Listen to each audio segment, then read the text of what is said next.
Hello friends, welcome to my YouTube channel. मैं हूं कल्पना और आज की वीडियो में मैं आपके साथ डिस्कस करने वाली हूं एमकॉम से रिलेटेड बहुत ही इंपॉर्टेंट टॉपिक। अगर आप इग्नू से एमकॉम करने की सोच रहे हैं तो आपके लिए क्या प्रोसीजर होगा, कैसे आप स्टार्टिंग में कैसे आपको एग्ज़ाम देना होगा, कैसे असाइनमेंट देने होंगे एंड कैसे आपको एडमिशन लेना होगा। फर्स्ट तो हमारा एडमिशन से रिलेटेड होता है, तो एक एक करके हम डिस्कस कर लेते हैं। काफ़ी जो लोग यहाँ से कर चुके हैं उनके एक्सपीरियंस के बेस पे मैं आपको यहाँ पे चीज़ें पूरी क्लियर करूँगी।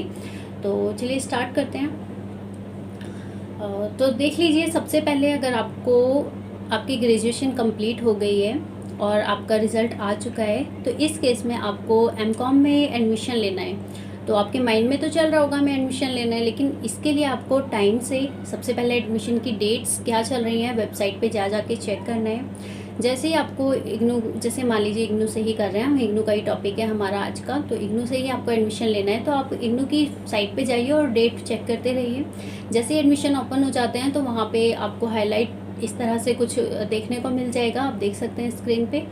और जहाँ पर भी आप एडमिशन लेने चाह रहे हैं तो मैं आपको चलिए बता देती हूँ। यहाँ पे इग्नू में जो एडमिशन होते हैं वो पूरा ऑनलाइन प्रोसीजर होता है, ऑफलाइन कुछ भी नहीं होता है। अगर इन केस आपका ऑनलाइन में कुछ प्रॉब्लम आ रहा होता है तब आपको यहाँ पे ऑफलाइन जाके अप्लाई करना होता है। तो ऑनलाइन में आपको सिंपली क्या करना है, सबसे पहले अपनी कुछ डिटेल्स डाल के यहाँ पे रजिस्टर करना होगा। रजिस्टर करने के बाद आपको पूरा फॉर्म फिलअप करना होगा, कुछ डॉक्यूमेंट अपलोड करने होंगे। देन आपको यहाँ पे जो भी आपकी फ़ीस होएगी वो सबमिट करनी है।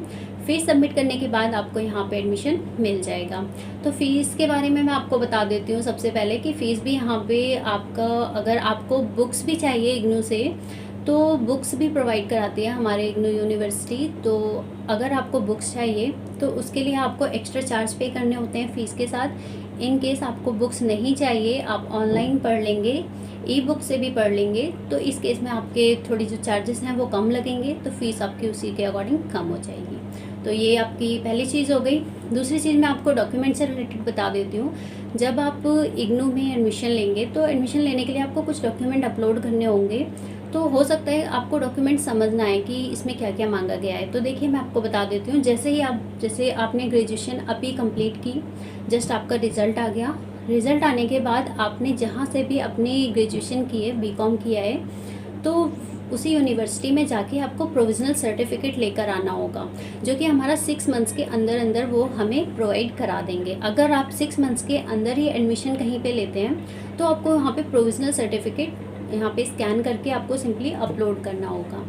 इन केस कभी कभी ऐसा भी हो जाता है, हमारी ग्रेजुएशन हो चुकी होती है, उसके बाद 1 साल बाद हम एडमिशन लेते हैं या 2 साल बाद एडमिशन लेते हैं, तो इस केस में आपको फिर से उसी यूनिवर्सिटी में जाना होगा, वहाँ के ऑफिस में, और आपको वहाँ से माइग्रेशन सर्टिफिकेट लाना होगा। तो कई कई तरह के स्टूडेंट्स होते हैं, सबके अलग अलग केसेस हैं।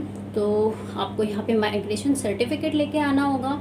उसके लिए भी आपको पहले अपनी यूनिवर्सिटी में जाके वहाँ पे एक फॉर्म भरना होगा। फॉर्म भरने के 2-3 दिन बाद वो आपको कहेंगे आने के लिए। हो सकता है वहाँ पे 1 वीक भी लग जाए या 15 डेज़ भी लग जाए, तो अपने अकॉर्डिंग वो बताएंगे। फिर आपको उसी डेट पे जाके वहाँ से माइग्रेशन सर्टिफिकेट लेकर आना है। उसके बाद आपको इग्नू में एडमिशन लेना है। तो यहाँ पे सिंपली आपको जो सर्टिफिकेट मिलेगा छोटा सा, उसमें पूरी डिटेल रहेगी आपकी जो भी है, तो उसको सिंपली स्कैन करके आपको यहाँ इग्नू की साइट पे अपलोड करना होगा। तो ये तो बात हो गई हमारी एडमिशन्स की। और अब बात कर लेते हैं कि हमारे क्या क्या सिलेबस होंगे। तो मैं आपको बता देती हूँ। सबसे पहले हमारा इग्नू का जो हमारा एमकॉम का कोर्स है वो 2 साल का होता है।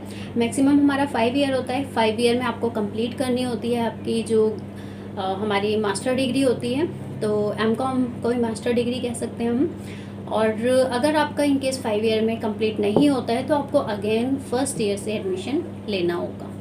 ठीक है, ये तो बात हो गई हमारे एडमिशन की और इसकी। एंड अब बात कर लेते हैं कि क्या क्या सब्जेक्ट्स होंगे। तो देखिए, फर्स्ट ईयर में आपको 6 सब्जेक्ट्स मिलेंगे एंड सेकेंड ईयर में भी आपको 6 सब्जेक्ट्स मिलेंगे। फर्स्ट ईयर में आपके जो सब्जेक्ट्स होंगे वो सारे के सारे हमारे थ्योरेटिकल होंगे, सारे थ्योरी बेस्ड होंगे। ठीक है, इसमें कोई भी आपका एक भी सब्जेक्ट आपका यहाँ पे प्रैक्टिकल नहीं होगा। और सेकेंड ईयर की बात की जाए तो सेकेंड ईयर में आपको यहाँ पर 6 सब्जेक्ट मिलेंगे, जिसमें से आपके 2 प्रैक्टिकल एंड थ्योरेटिकल मिक्स होंगे। एंड और 4 सब्जेक्ट जो होंगे हमारे वो प्योरली मतलब पूरे के पूरे हमारे यहाँ पे थ्योरेटिकल बेस होंगे। तो सिंपली कहा जाए तो फर्स्ट ईयर में आपका पूरा वो थ्योरी रहेगा एंड सेकेंड ईयर में आपको ऑप्शन मिल जाएगा 2 सब्जेक्ट में कि आपको प्रैक्टिकल मिलेगा और बाकी 4 सब्जेक्ट आपके थ्योरी के हो जाएंगे। तो ये बात हो गई हमारी सिलेबस की। एंड सिलेबस में कौन कौन से सब्जेक्ट्स होंगे तो उसके लिए मैं आपको लिंक अपने डिस्क्रिप्शन में दे दूँगी, आप एक एक करके पूरा रीड कर सकते हैं। एंड मैंने इस पर एक और वीडियो बनाई हुई है, मैं उसका लिंक भी दे दूँगी, आप उसे भी वहाँ पर देख सकते हैं। एंड अब बात कर लेते हैं कि जब आपका एडमिशन हो जाएगा तो आपको बुक्स कब तक मिलेंगी एंड एडमिशन के बाद आपको एग्ज़ाम कब देना होगा। आपको ये तो मालूम होगा कि इग्नू में हर 6 महीने पे एग्ज़ाम दे सकते हैं, लेकिन एक चीज़ यहाँ पे समझने वाली है कि मैं आपको पहले क्लियर कर देती हूँ। जैसे मान लीजिए अभी आपने जनवरी में एडमिशन लिया है, तो जनवरी में जब आप एडमिशन लेंगे तो उसके पूरे 1 साल बाद ही फर्स्ट एग्ज़ाम आप दे सकते हैं। ऐसा नहीं है कि 6 मंथ्स बाद ही आपका एग्ज़ाम हो जाएगा, बिल्कुल भी नहीं है ऐसा, ये कन्फ्यूज़न होती है, तो ऐसा बिल्कुल नहीं है। आपको फर्स्ट जब आप एडमिशन लेंगे तो पूरे 1 साल का गैप होना ज़रूरी है, उसके बाद ही आप यहाँ पे एग्ज़ाम दे सकते हैं। ठीक है, तो एग्ज़ाम के लिए आपको फिर से एग्ज़ाम फ़ीस भरनी होगी, आपकी सब्जेक्ट वाइज जो भी होगी, तो वो सिंपली आप यहाँ पे एग्ज़ाम दे पाएंगे। और बुक्स की बात कर लेते हैं। तो देखिए वैसे तो काफ़ी लंबा प्रोसीजर हो जाएगा, एक ही वीडियो में सारा सब कुछ बता रही हूँ, लेकिन आप वीडियो को एंड तक देखेंगे तो आपको चीज़ें बिल्कुल क्लियर हो जाएंगी कि कैसे क्या एडमिशन से लेके पूरा एंड कैसे डिग्री मिलती है, पूरे एंड तक का पूरा मैं इसमें क्लियर करने वाली हूँ। तो देखिए असाइनमेंट की बात कर लेते हैं पहले। तो असाइनमेंट में हमारे हर एक सब्जेक्ट का हमें असाइनमेंट देना कंपलसरी होता है और हर एक असाइनमेंट में यहाँ पे पास होना भी कंपलसरी होता है। जैसे मान लीजिए आपके फर्स्ट ईयर में 6 सब्जेक्ट हैं और 6 सब्जेक्ट के आपने सबके असाइनमेंट सबमिट करा दिए, लेकिन सारे सब्जेक्ट जितने भी असाइनमेंट आपने सबमिट कराए हैं उसमें हर एक इंडिविजुअली आपका यहाँ पे पास होना बहुत ही ज़रूरी है। और ऐसे ही आपके एग्ज़ाम में भी है, जो आप एग्ज़ाम देंगे उसमें इंडिविजुअली सभी में पास होना कंपलसरी है। ऐसा नहीं है कि दोनों को ऐड करके आपको पास कर दिया जाएगा, ऐसा नहीं है, दोनों में पासिंग मार्क्स होना बहुत ही ज़रूरी है। तो पासिंग मार्क्स के लिए भी मैंने एक वीडियो बनाई है, आप उसे भी देख सकते हैं, नहीं तो आपको ऑनलाइन भी ऐसी चीज़ें देखने को मिल जाएंगी। तो यहाँ पे एग्ज़ाम में तो 40 मार्क्स हमारे एमकॉम में तो 40 मार्क्स हमारे कंपलसरी हैं कि आप 40 लेकर आएंगे तभी आप यहाँ पे पास हो सकते हैं। तो ये भी अब बात हमने कर ली एग्ज़ाम से रिलेटेड एंड हमारे असाइनमेंट से रिलेटेड। अब बुक्स की बात कर लेते हैं। बुक्स हमारी बेसिकली जब आप एडमिशन लेंगे और आपने बुक्स का फॉर्म भरते टाइम बुक्स के लिए भी अगर फ़ी पे कर रखी होगी तो आप डायरेक्ट यहाँ पर आपकी जो बुक्स हैं वो इग्नू के द्वारा कुरियर करा दी जाएंगी आपके होम एड्रेस पे। जो भी आपने एड्रेस वहाँ पे फॉर्म में फिलअप किया होगा उस एड्रेस पे आपको बुक्स मिल जाएंगी। लेकिन यहाँ पे ये क्लियर करना बहुत ही मुश्किल है कि कितने टाइम में मिल जाएगी। तो देखिए किसी किसी की हो सकती है 4 मंथ्स बाद ही, आपको एडमिशन के 4 मंथ्स बाद ही मिल जाए।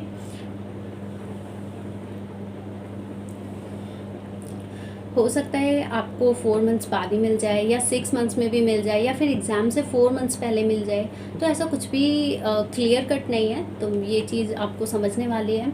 एंड कभी कभी ऐसा भी होता है बुक्स हमारी आ गई होती हैं और आसपास के एरिया में किसी के जैसे शॉप पे छोड़ के चले जाते हैं वो लोग कि हाँ दे देना, और इस टाइप से घर नहीं मिलता कभी।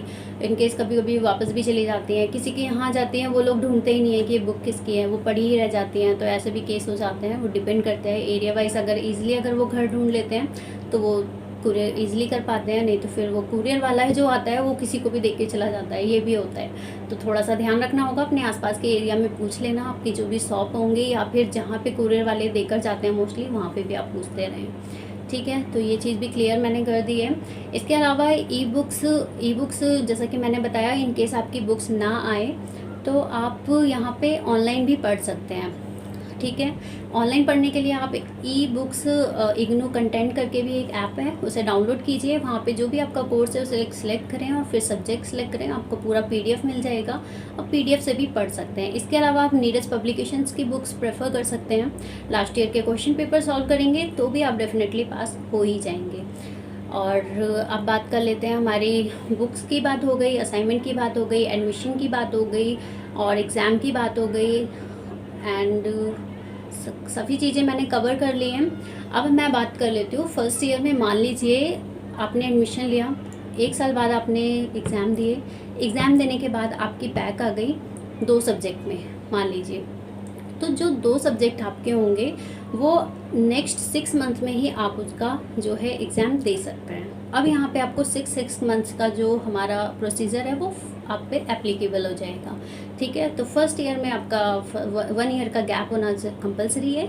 इसके बाद आपका जो गैप है वो 6 मंथ्स का स्टार्ट हो जाएगा। तो आप सेकेंड ईयर के भी जो आपके एग्ज़ाम है उसी के साथ आप जो 2 में बैक आई है आपकी, वो भी आप यहाँ पे पूरे 6 सब्जेक्ट आपके सेकेंड ईयर के एंड 2 सब्जेक्ट आपके फर्स्ट ईयर के, आप 8 सब्जेक्ट एक साथ यहाँ पे दे सकते हैं। तो ये हमारा इजी हो गया हमारा। तो 6 मंथ वाला प्रोसीजर हमारा स्टार्ट हो जाएगा। तो आई होप कि ये वीडियो आपके लिए हेल्पफुल हुई होगी। अगर आपको अभी भी कोई क्वेरी आती है तो आप मुझे कमेंट करके पूछ सकते हैं। एंड ये वीडियो अगर आपको अच्छी लगी हो तो वीडियो को लाइक करना बिल्कुल ना भूलें। एंड आप हमारे चैनल पे नए हैं तो चैनल को सब्सक्राइब के साथ साथ एक बेल आइकन आ रहा होगा साथ में, उसको प्रेस करना बिल्कुल ना भूलें। एंड ये मेरी इंस्टा आईडी है, अगर आपने इसे फॉलो नहीं किया है तो इसे भी फॉलो कर लीजिए। आपको कोई भी क्वेरी है, कोई भी डाउट है तो आप मुझे कमेंट करके पूछ सकते हैं। चलिए, और मैंने काफ़ी वीडियोस बनाई हुई हैं, आप उन्हें भी फॉलो करिए। एंड अगर आप अकाउंटेंट बनना चाहते हैं तो आप बिल्कुल सही जगह पर आए हैं। आप मेरी अकाउंटेंट से रिलेटेड काफ़ी वीडियोस हैं, उन्हें भी देखिए, आपको काफ़ी हेल्प मिलेगी। तो चलिए मिलते हैं दूसरी वीडियो में। तब तक के लिए टेक केयर, बाय बाय।